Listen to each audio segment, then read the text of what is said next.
Will the exam be open book or closed book? The exam will be closed book. You won't be allowed to refer to any materials.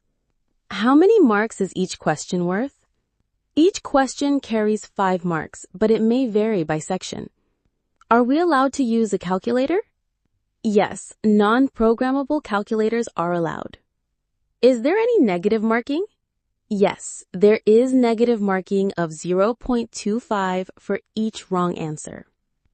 How many sections will the exam have? The exam will have 3 sections: objective, short answer, and long answer. Will it cover the full syllabus or just selected chapters? It will cover the entire syllabus, as discussed in class. What's the pass mark for this exam? You need a minimum of 40% to pass. Can we leave the exam hall early if we finish? No, you can only leave after 1 hour of starting the exam.